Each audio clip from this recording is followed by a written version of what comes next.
Құрметті менің каналымның оқырмандары, каналға жазылуды ұмытпаңыздар.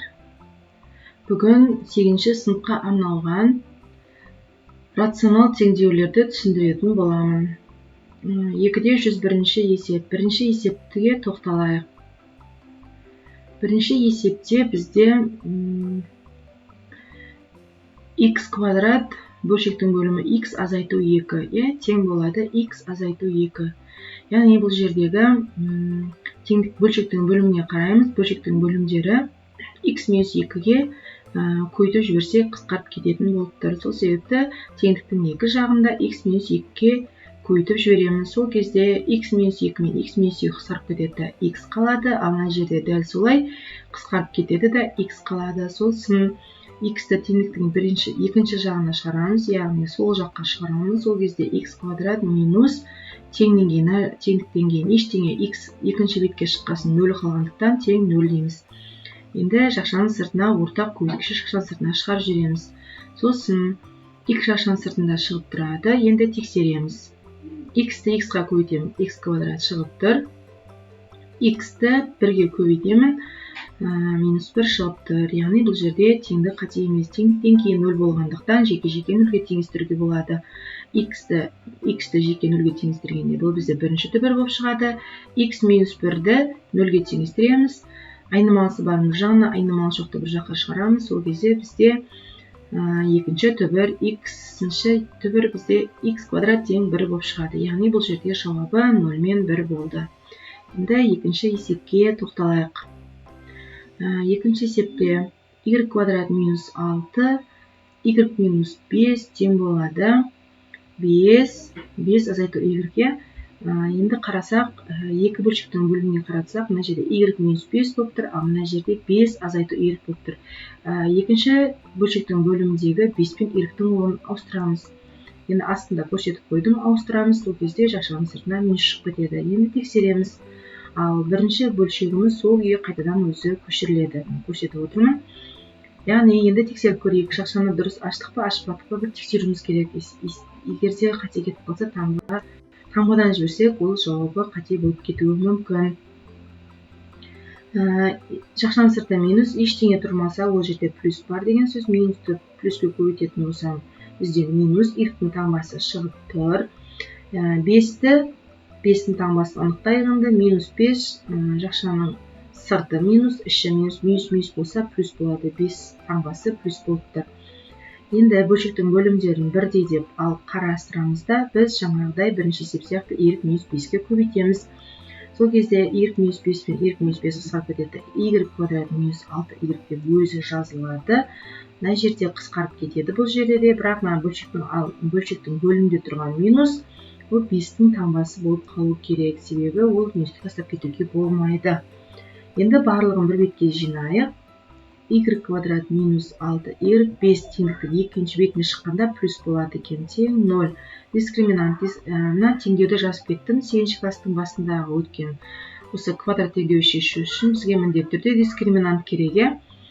В квадрат минус 4ac жаттап алуға болады бұл формуланы. Сосын егер мына жерде минус таңба болатын болса, бұл формулада минус бар. Егерде есебінде плюс болатын болса, минус қойылады.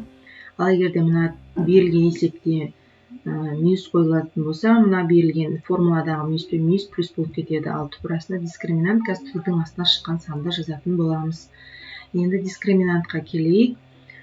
Бізде 6-ның квадраты, мына жерде 6-ны көрсетіп тұрмын. 6-ның квадраты 36 минус 4, формуланың 4-і а деген бізде 1-ге тең.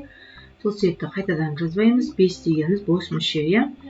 Бірінші көбейту амалы орындалады, одан кейін азайту амалы орындалады да 16 шығады. 16 деген 4-тің квадраты. Y біріншін табамыз. 6 жаңағына айтылды. 6-ның біздің есебіміз бойынша минус болып тұр. Формулада минус бар. Минус плюс болып кетеді. 6 қосылған 4 бөлінген 2. Қосып бөлетін болсақ 5 шығады екен. Енді екінші жағдайда біз 6-ның таңбасына назар аудармаймыз. Өйткені бағана біз анықтап алғанбыз. 6 минус 4 бөлінген 2, 6-тан 4-ті алсақ 2, 2-ні 2-ге бөлетін болсақ 1 болады екен. Сонымен бізде 2 жауап шықты. Енді апарып орнына қойған кезде 5-ті апарып бірінші тексереміз. 5-ті апарып орнына қоямыз. 5-ті қойған кезде қарап отырсаңдар, бұл жерде 5 азайту 5, мына жақта да 5 азайту 5, ол кезде бөлшектің бөлімі 0 болып кетеді. Сол себепті 5-ті біз ол берілген теңдеудің түбірі болады, бірақ мына теңдеуді қанағаттандырмайды. Сол себепті біз оны бөгде түбірі деп атаймыз. Ал енді 1-ді апарып қоямыз, бөлшектің бөлімі 0-ге тең болмайды. Сол себепті бұл бізде берілген теңдеуді қанағаттандырады. Сол себепті оның жауабы бізде 1 болады екен. Осыған қарап, келесі есептерді шығарсаңдар болады. Екінші есеп. Бізде 2-де 132 есептің біріншісін түсіндірейін. Қайта көшіріп жаздық. X қосылған кезде бөлшектерінде айнымалылар бар болатын болса, онда бірінші біз алымын оқимыз, сосын кейін бөлімін оқитын боламыз. Тең 4. Енді бұл жерде ортақ бөлім міндетті түрде керек болады. Ортақ бөлім 6 мен бөлшектің бөлімінде тұрған сандардың көбейтіндісі болады екен. 6 жақшаның іште жазылады, өйткені 6 x-қа да 1-ге де көбейтілетін болғандықтан жақша аламыз. Ортақ бөлімді жоғарыда көрсетіп қойдым. Ортақ бөлімді жазамыз. Бірінші бөлшектің бөліміне бөлеміз. Сол кезде 6 мен 6 қысқарып кетеді, x минус 1 болады. Яғни бірінші бөлшектің шекесіне x минус 1 деп жазамыз.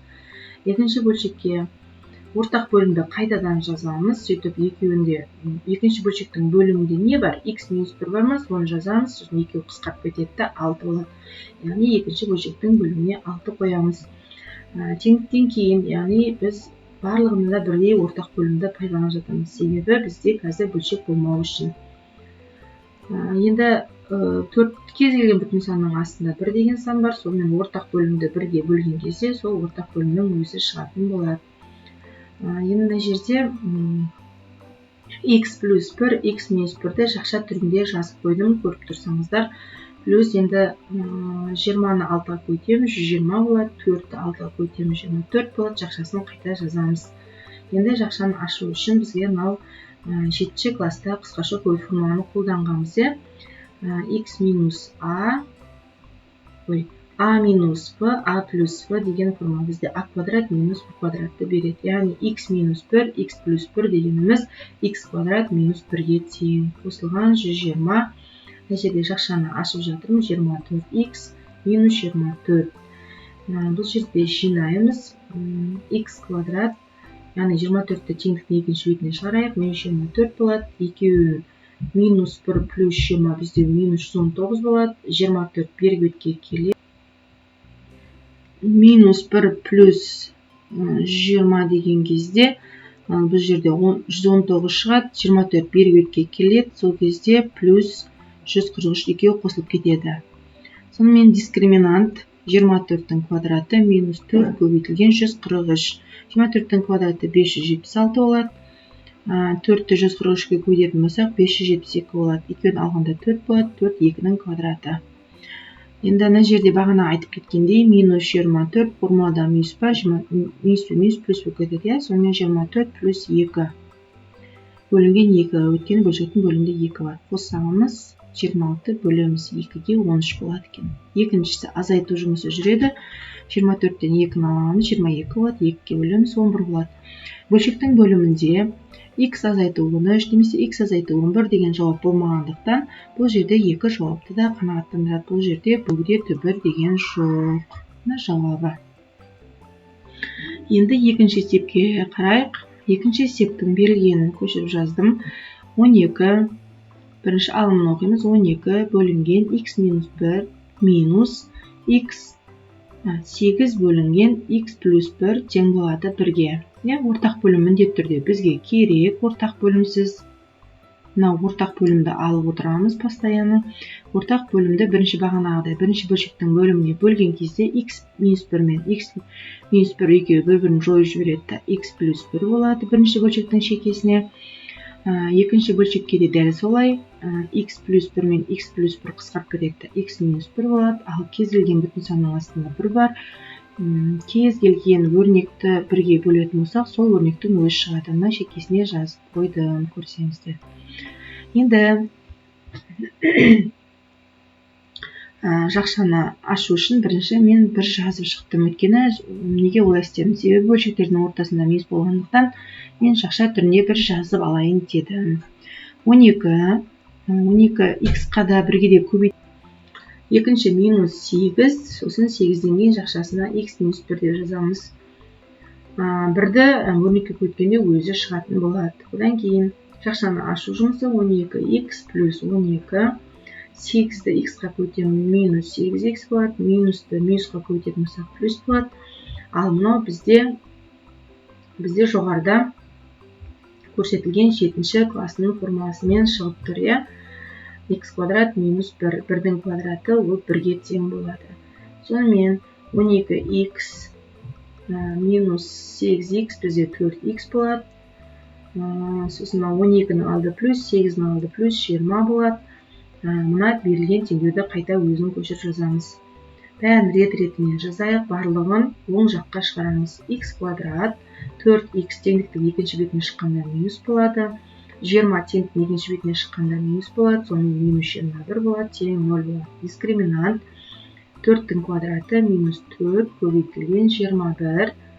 Екеуін көбейткенде 84 болады. Екеуін қосқанда 100 болады. 100-ден 10-ның квадраты болады. Сонымен x бірінші дегеніміз бағана айтылып кетті жоғарыда. Егер де екінші коэффициенттің алды минус болатын болса, мына минус плюс болып кетеді, 4 болады, плюс 10 деген дискриминанттан шыққан сан, бөлінген 2, қосып 2-ге бөлетін болса 7 шығады. Екеуін азайтып, оны 2-ге бөлетін болса, минус 6 болады, 2-ге бөлеміз, минус 3 болады. Енді 2 жауап шығып тұр бізде. 2 жауапта берілген теңдеуді қанағаттандырады. Себебі бұл жерде бөлшектің бөлімінде x плюс 3 деген жауап жоқ. Сосын x минус 7 деген жауап жоқ. Сондықтан бұл 2 жауапты да қанағаттандырады. Бұл жерде бөгде түбір болмайды. Жақсы, сау болыңыздар. Каналға тіркелуді ұмытпаңыздар. Достарыңызға таратыңыздар. Жақсы, сау сәлеметте болыңыздар.